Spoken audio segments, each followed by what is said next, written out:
استقبال کرتے. نبی اکرم صلی اللہ تعالیٰ علیہ وسلم نے تو ارشاد فرمایا مومن کو جب مصیبت آتی ہے تو اس کے لیے وہ نعمت ہے. دو چیزوں میں سے ایک چیز ہوگی اس کے ساتھ. اگر بخار بھی آئے، میرے آقا فرماتے ہیں اگر بخار بھی آیا ہے تو دو باتوں میں سے ایک بات ہوگی اس کے ساتھ، یا تو رب تبارک و تعالیٰ اس کے گناہ معاف کرے گا یا تو اس کے درجے کو بلند کرے گا. مصیبت اگر آئے تو ایک بات یاد رکھنا، رب تبارک و تعالیٰ اپنے محبوب بندوں کو، پسندیدہ بندوں کو آزمائش میں ڈالتا ہے. ورنہ جو لوگ یہ سمجھتے کبھی طبیعت خراب ہی نہیں ہونا چاہیے تو فرعون بن جاتے ہیں. ایسے لوگ، فرعون کو 90 سال تک نہ کبھی سردی آئی نہ بخار، کبھی کوئی بیماری نہیں. اور جب بندہ کبھی بیمار نہیں ہوتا تو اپنے آپ کو خدا تصور کرنے لگ جاتا ہے، میں تو دنیا کا سب سے مضبوط آدمی ہوں، مجھے کچھ نہیں ہوتا. لیکن مصیبتیں دے کر کے رب تبارک و تعالیٰ تمہیں تمہاری حقیقت بھی بتاتا ہے. اور انسان کو انسان کی لمٹ میں رہنا سکھایا جاتا ہے. تمہاری حیثیت صرف اتنی ہے کہ اگر نس رک گئی، دل کی دھڑکنیں ایک آن کے لیے اگر رک گئی تو سب ختم ہے. اس لیے تمہیں رب تبارک و تعالیٰ کے حضور جانا ہی ہے تو صبر بھی سیکھو اور شکر بھی سیکھو. آج مصیبتیں اور آفتیں آتی ہیں تو واویلا کرنے والوں کے لیے میرا میسج ہے، اللہ تبارک و تعالیٰ تمہاری ہر بات کو دیکھ رہا ہے. تمہارے چیخنے سے، چلانے سے، تمہاری شکایت کرنے سے گئے ہوئے آدمی کی جان واپس تو نہیں آنی ہے. تمہارا عزیز ترین بھائی مر گیا، تم جس سے سب سے زیادہ پیار کرتے تھے وہ بیٹا انتقال کر گیا. مجھے بتاؤ، تم 10 لوگوں میں چیخو گے، چلاؤ گے، رب تعالیٰ کے حضور بری بری باتیں بھی کرو گے تو کیا وہ گئی ہوئی جان واپس آ سکتی ہے؟ میرے عزیزو، یہ وہ حکومت نہیں ہے کہ تمہارا احتجاج کرنے پر قانون واپس لے لیا جائے. تمہارے سب مل کر کے پروٹیسٹ کرنے سے حکومتیں اپنے فیصلے واپس لے سکتی ہیں، لیکن وہ رب ذوالجلال شہنشاہ اعظم کا قانون ہے. وہاں نبیوں کی بھی جو روح لی گئی، وہاں پر اللہ تبارک و تعالیٰ نے اپنے محبوب نبیوں کی بھی روح کو قبض کرنے کا حکم دیا. تو کیا سب کے غم منانے سے وہ روحیں واپس کرنے کا فیصلہ کیا گیا ہے؟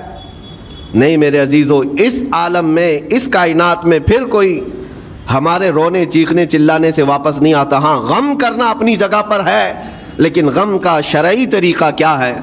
میرے آقا صلی اللہ تعالیٰ علیہ وسلم نے بھی غم فرمایا. آپ کے عزیز بیٹے سیدنا ابراہیم جب انتقال کر گئے، میرے آقا کی آنکھوں میں آنسو تھے. حضور پاک صلی اللہ تعالیٰ علیہ وسلم کی آنکھوں کے سامنے سیدہ خدیجۃ الکبریٰ کا انتقال ہوا. حضور غمگین تھے، لیکن غم کا مطلب کبھی یہ نہیں ہوتا کہ اللہ کی بارگاہ میں شکایت کریں، تو نے میرے ساتھ ایسا کیوں کیا؟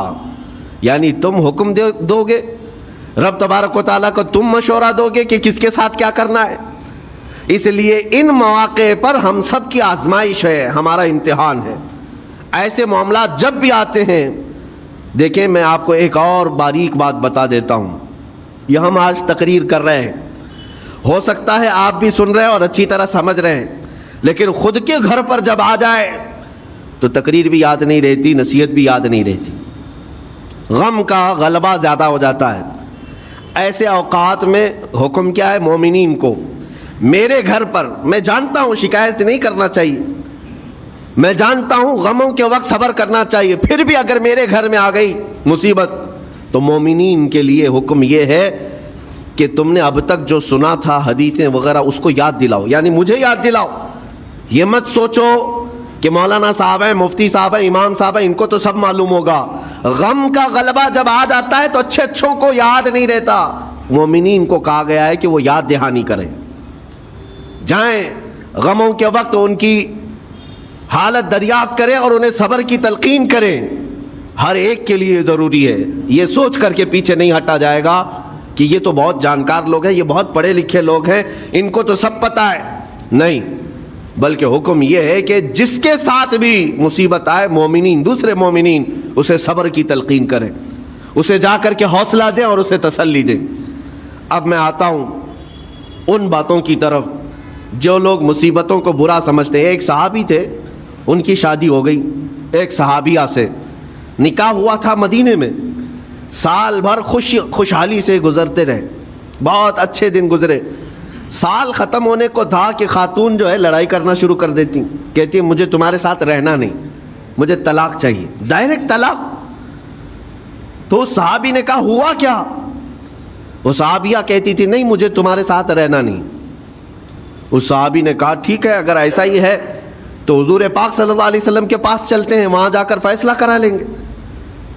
تو وہ صحابیہ مان گئیں، کہا چلو چلتے ہیں۔ تو دونوں چلے جا رہے تھے اپنے گھر سے، حضور پاک صلی اللہ علیہ وسلم کے دربار میں فیصلہ کروانا ہے۔ چلتے وقت راستے میں ایک پتھر سے ٹھوکر لگ گئی اس صحابی کو، اور اتنی تیز ٹھوکر لگی کہ ان کا ناخن اکھڑ گیا۔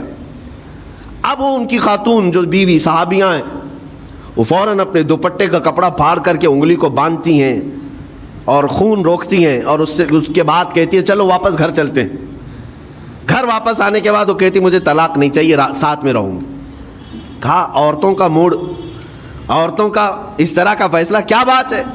وہ صحابیہ کہتی ہے میں نے سنا ہے کہ جب کبھی کوئی بندہ بیمار نہیں ہوتا تو اللہ اسے پسند نہیں کرتا۔ میں نے جب سے تم سے شادی کی ہے سال بھر ہو گئے، ایک بار بھی تم کو بیمار ہوتے نہیں دیکھا۔ مجھے ایسا لگنے لگا کہ کہیں تم اللہ کے ناپسندیدہ بندے تو نہیں ہو، اس لیے میں تمہارے ساتھ نہیں رہنا چاہتی تھی۔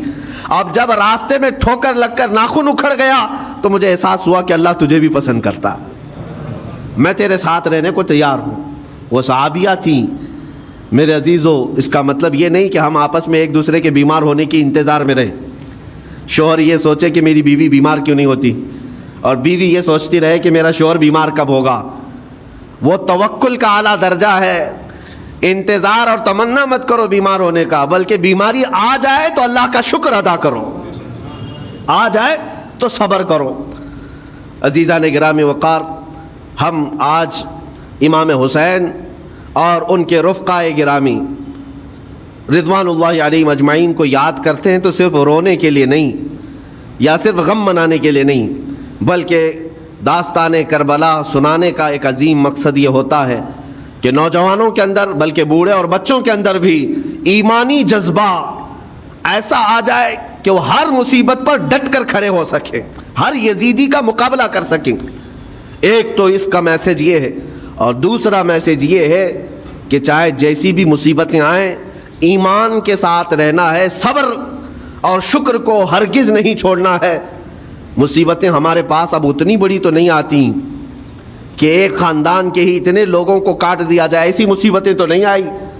اب جو کچھ بھی آتی ہیں ہمارے ساتھ وہ مال کی کمی کی، کبھی دکان میں دھندا نہیں چلتا، کبھی بچے کسی کو نہیں ہو رہے ہیں، یا پھر گھر میں کوئی بیمار ہے، کوئی مستقل بیماری آ گئی ہے، یہی تو مصیبتیں ہیں۔ مومن کے لیے یہ قید خانہ ہے، زیادہ آسائش اور آرام کی فکر نہ کرو۔ یہ دنیا مومن کے لیے قید خانہ ہے۔ اسی لیے شاعر نے کیا خوب کہا، جب کسی کا انتقال ہوتا ہے، ایک سچے مومن کا انتقال ہوتا ہے تو لوگ کہتے فلاں مر گیا فلاں مر گیا، تو ایک شاعر نے بہت اچھے انداز سے کہا ہے کہ کون کہتا ہے کہ مومن مر گیا؟ جو سچا مومن ہے اس کے لیے کہہ رہا ہوں۔ وہ شاعر نے کہا کون کہتا ہے کہ مومن مر گیا؟ قید سے چھوٹا وہ اپنے گھر گیا۔ حقیقت تو یہ، قید سے چھوٹا وہ اپنے گھر گیا۔ یہاں دنیا میں زیادہ آسائش، زیادہ آرام کی طلب انسان کو مغرور بنا دیتی ہے، تکبر والا بنا دیتی ہے، گھمنڈی بنا دیتی ہے، اور اللہ تبارک و تعالیٰ کی بارگاہ میں ہمیشہ سر بسجود رہنے والا وہ بندہ ہے جو مصیبتوں میں گھرا رہتا ہے۔ کچھ نہ کچھ مصیبتیں ایسی ہیں جو تمہیں مسجد تک لاتی ہیں، قرآن تک لاتی ہیں، تسبیح تک لاتی ہیں، اور کوئی مصیبت نہ ہو، کوئی تکلیف نہ ہو تو پھر جلدی بندہ اللہ کو بھی یاد نہیں کرتا۔ اسی لیے رب تبارک و تعالیٰ کی بارگاہ میں کچھ فرشتے ایسے ہیں، جب تم رو رو کر کے دعائیں کرتے ہو پھر یہ کہتے ہو میری دعا ہی نہیں قبول ہوتی، مولانا آپ کیجئے، میں تو کب سے یہ دعا مانگ رہا ہوں، میری تو دعا ہوتی ہی نہیں، اور آپ کہتے ہیں اللہ تعالیٰ بہت جلدی دعا قبول کرتا ہے۔ یہ نا امیدی تمہاری اللہ تعالیٰ کی ذات سے ہرگز جائز نہیں۔ لیکن میں وجہ بھی بتا دیتا ہوں، کچھ فرشتے ایسے ہیں جو تمہاری دعائیں سن سن کر کے اللہ سے کہتے مولا یہ بندہ کتنا مانگ رہا ہے، تو قبول کیوں نہیں کرتا؟ رب تبارک و تعالیٰ یہ جو مانگ رہا ہے اسے دے کیوں نہیں دیتا؟ رب تعالیٰ فرماتا ہے فرشتوں میں بھی سن رہا ہوں اس کے مانگنے کو، اس کی دعاؤں کو، اگر میں ابھی اس کو دے دوں تو وہ مانگنا بند کر دے گا، اور اس کا مانگنا مجھے اچھا لگتا ہے، جب تک وہ مانگتا رہے گا میں اسے پسند کرتا رہوں گا۔ ایک وجہ یہ بھی ہوتی ہے تم مایوس ہو کر کے چھوڑ دیتے ہو کہ اب کیا دعا کرنا، اتنے دنوں سے کر ہی رہا تھا، کچھ نہیں ہوتا۔ اگر تمہاری دعاؤں کا اثر جلدی نظر نہیں آتا تو رحمان تمہاری دعائیں سن رہا ہے اور وہ تمہاری دعائیں پسند بھی کر رہا ہے۔ میرے عزیزو، یہ تمام حالات میں آپ اللہ تبارک و تعالیٰ کی بارگاہ میں کثرت سے دعا ہی کریں اور مانگا ہی کریں جب مصیبتیں آئیں۔ آج کے حالات بھی ہماری آزمائش کے حالات ہیں۔ آج کا جو دور ہے وہ بھی ایک یزیدی دور ہے۔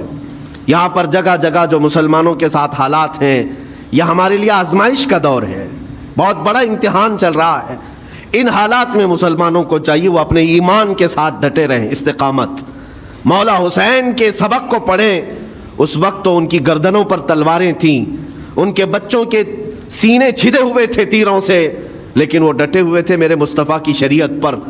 آج ابھی تمہارے سینوں پر بندوق کی گولیاں نہیں لگائی گئیں، ابھی تمہارے اوپر اتنی بڑی مصیبتیں نہیں آئیں، لیکن میں پھر بھی دیکھتا ہوں نوجوانوں کو کہ کوئی مصیبت نہ آنے کے باوجود بھی تم اسلام کے ساتھ کھلواڑ کر رہے ہو۔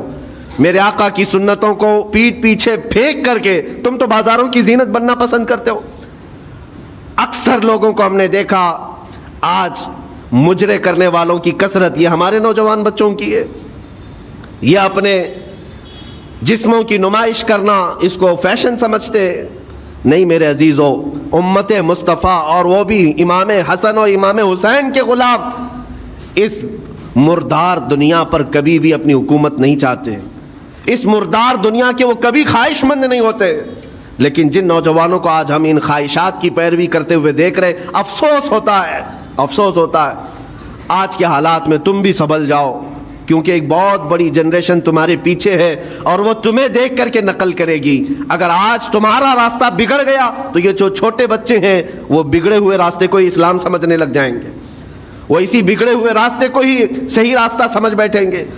اسی لیے آج نوجوانوں کی کثرت میرے آقا صلی اللہ تعالیٰ علیہ وسلم کے عاشقوں کی ہونا چاہیے، اور ان سخت ترین حالات کا مقابلہ باڈی بلڈر نہیں کر سکتا۔ میں آپ کو بتا دوں، ان ظالم یزیدیوں کا مقابلہ کاجو بادام کھانے والا نہیں کر سکتا۔ ہاں، ان حالات کا مقابلہ کرنے کے لیے جسمانی طاقت کی ضرورت نہیں، ان بڑے سے بڑے سخت ترین حالات کا مقابلہ وہ نوجوان کر سکتا ہے جس کے سینے میں عشق مصطفیٰ ہو، مولا حسین کے نقش قدم پر چلنے کا عزم رکھتا ہو، پھر چاہے وہ لاغر ہی کیوں نہ ہو، نحیف و ناتما ہی کیوں نہ ہو، کمزور ہی کیوں نہ ہو۔ لیکن ہم نے دیکھا ہے تاریخ میں کمزور بھی ہے، اگر جسمانی اعتبار سے عشق رسول کی دولت سینے پر رکھتا ہے تو دنیا میں وہ کھلبلی مچا دیتا ہے، اور کفار و مشرکین کے خیموں میں اس کی ہیبت طاری رہتی۔ ہم نے اور تاریخ پڑھی ہے۔ آخری بات عرض کرتا ہوں، امام اہل سنت فاضل بریلوی امام احمد رضا خان نور اللہ مرقدہ، اعلیٰ حضرت کو کون نہیں جانتا آج کے زمانے میں؟ ذرا ان کی سیرت اٹھا کر کے پڑھنا اور پھر یہ بھی دیکھنا کہ جسمانی طاقت ان کی کیسی تھی، جسمانی ساخت کیا وہ چلتے تو لہیم شہیم تھے، اونچے چوڑے اور سینہ بھرا ہوا کہ لوگ صرف جسم کو دیکھ کر کے ڈر جائیں؟ نہیں، اعلیٰ حضرت فاضل بریلوی رضی اللہ تعالیٰ عنہ اس طرح جسمانی بہت اونچی چوڑی صلاحیت کے نہیں تھے، بلکہ بہت ہی ہلکا جسم رکھتے تھے، ہلکا جسم، دبلے پتلے تھے، لیکن جب اپنے حجرے میں بیٹھ کر کے قلم چلاتے تھے تو دنیا کے کونے کونوں میں ان کی گونج ہوتی تھی، اور بڑے بڑے قلعوں میں جو ہے زلزلہ آ جاتا تھا۔ اور سرکار غوث پاک رضی اللہ تعالیٰ عنہ کو کون نہیں جانتا؟ غوث پاک کا حال تو یہ تھا، جسمانی اعتبار سے آپ کی گردن کی ہڈیاں بھی دکھتی تھیں، اتنے دبلے تھے، اور کثرت عبادت کی وجہ سے، کثرت مجاہدات کی وجہ سے آپ کا جسم بہت ہی کمزور تھا۔ بلکہ ایک وقت کا واقعہ بھی ہے کہ آپ چلتے چلتے غش کھا کر گر گئے، چکر آ کر گر گئے۔ جسمانی اعتبار سے اکثر تو آپ پتے کھا کر کے رہے، کھانا بھی نہیں کھایا 40 سال تک، تو جسمانی اعتبار سے کمزور ہونا کوئی معنی نہیں رکھتا۔ لیکن دنیا یہ بھی جانتی ہے، گردن کی ہڈیاں ہی کیوں نہ دکھتی ہوں، ہاتھ و پیر کی ہڈیاں ہی کیوں نہ دکھتی ہوں غوث پاک کی، لیکن روحانی طاقت کا حال یہ ہے کہ کسی قبر کو ٹھوکر لگا دے تو مردہ زندہ ہو جائے۔ اس طاقت کو میں آج آپ کے سامنے کہنے کی بات کر رہا ہوں. عشق مصطفیٰ سینے میں ہو اور سچی عقیدت و محبت حسنین کریمین سے رکھتا ہو اور پھر اپنے طریقے بدل لے تو بڑے جسم اور ڈیل ڈول بنانے کی ضرورت بھی نہیں آئے گی. مولا کریم تمہارا رعب خود ہی دشمنوں کے دلوں پر ڈالتا ہے. اللہ تبارک و تعالی ہم سب کو آئی ہوئی مصیبتوں کا ڈٹ کر مقابلہ کرنے کی توفیق عطا فرمائے. ہم سب کو استقامت عطا فرمائے اور صبر عطا فرمائے اور شکر عطا فرمائے اور قیامت کے دن مولا تعالی ہم سب کو امام حسین کے ساتھ حشر عطا فرمائے.